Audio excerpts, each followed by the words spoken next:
We all have places and wineries that are closer to our hearts. There is one place in Barbaresco that is closer to ours, that is Giuseppe Cortese. One of the very first wineries we visited when we became sommeliers. The very first Barbaresco bottle we shipped to our wine club selection. And I can't wait to show you what Giuseppe Cortese is.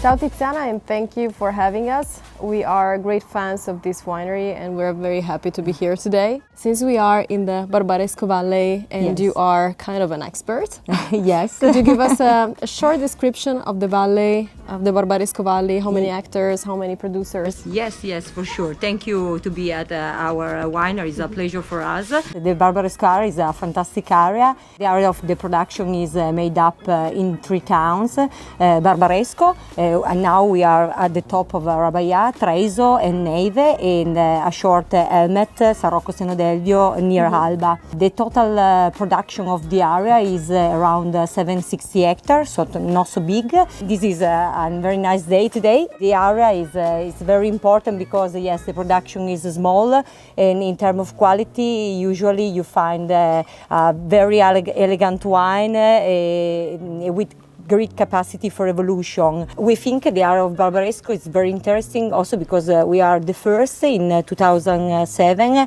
to be shared in different sub-zone, so menzioni geografiche aggiuntive, so the single producer can write the single vineyard of the production, and this is an honor for this area to be classified in this way.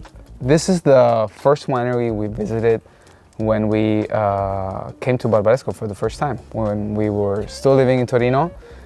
We had just finished our sommelier school, and our very first website, when we returned to Italy after our experience in California, had a photo of me and Chiara right here with Giuseppe in the middle.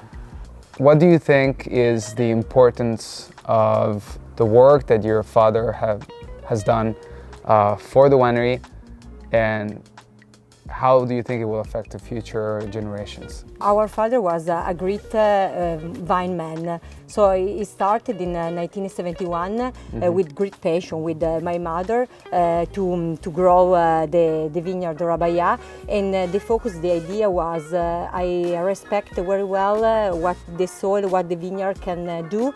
I like to show all over the world the great quality of Nebbiolo grapes and after the Barbaresco. So you were here with my father because yes, he liked very much to stay in the vineyard, but spend some time with the tourists, with the people arrive here for the first time, very passionate for the Barbaresco area.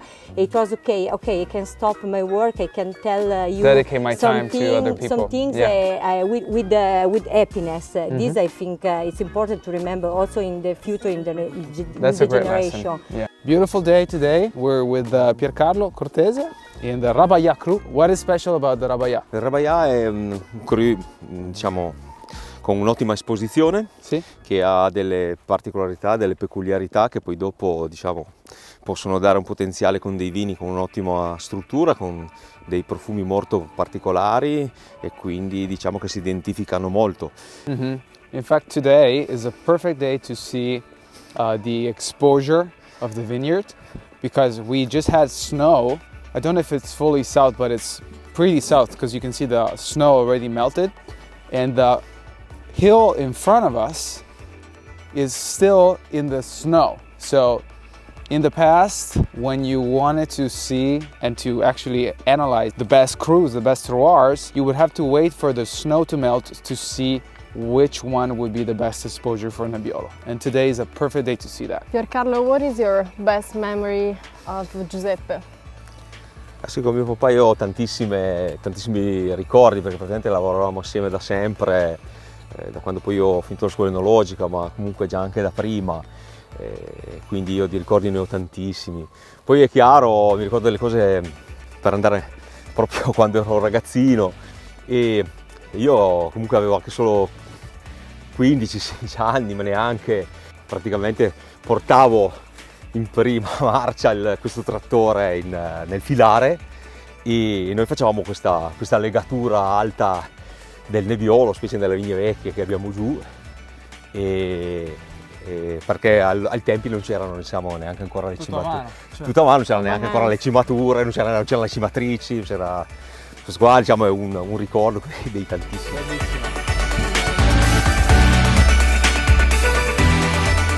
We are in your beautiful wine cellar. Describe your winemaking approach. In terms of winemaking, our approach is since the beginning very, very classical and traditional. Our idea is always to have the focus on the terroir. So technically speaking, our vinification starts with a spontaneous fermentation. We never add yeast for helping the fermentation. And after the vinification are very, very slow, so mid-long terms, because we don't make control of temperature.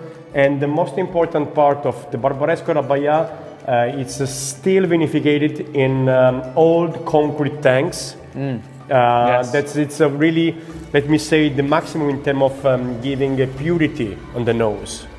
After this first step, the wine follow to age, to have maturation inside some large cask in Slavonian oak. The only exception that we make is the clay that you can see on this side of the room. The clay, we use it for our interpretation of a white.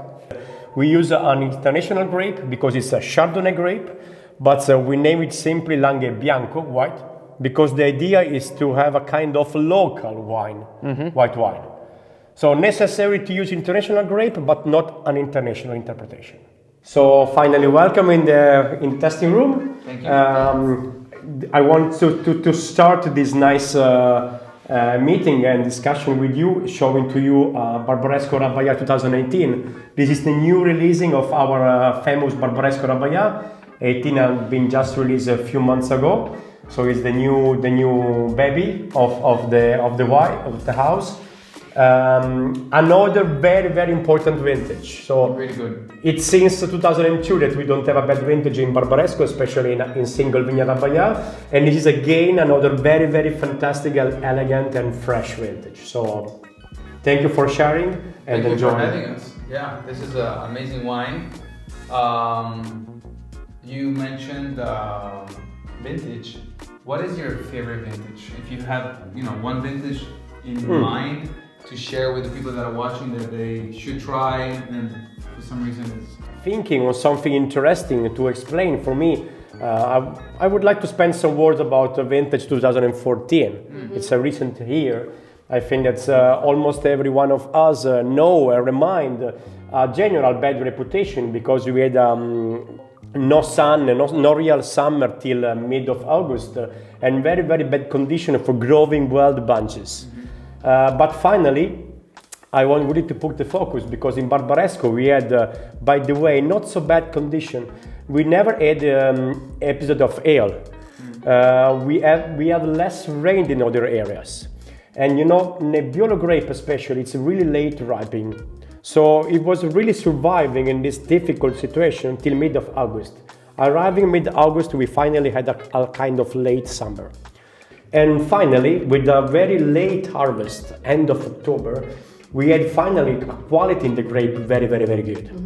So we had a delicate one, very, very elegant, wonderful color. Yeah. So basically, a very important vintage. And important to explain because in a context where a lot of people were talking about, in general, a bad quality.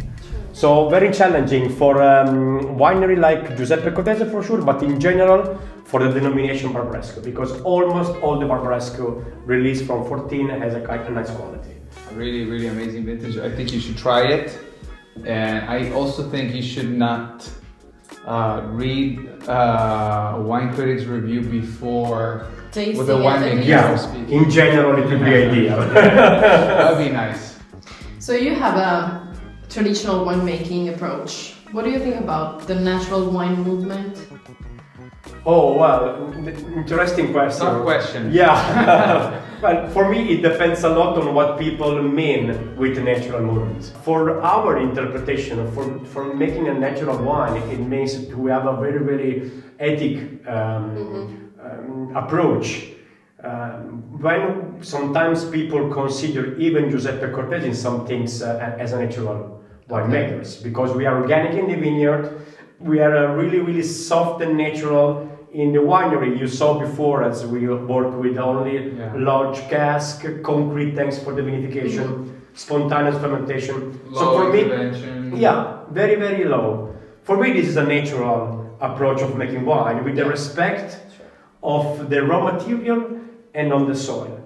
At the same time, for me, it's very, very important the focus on the quality.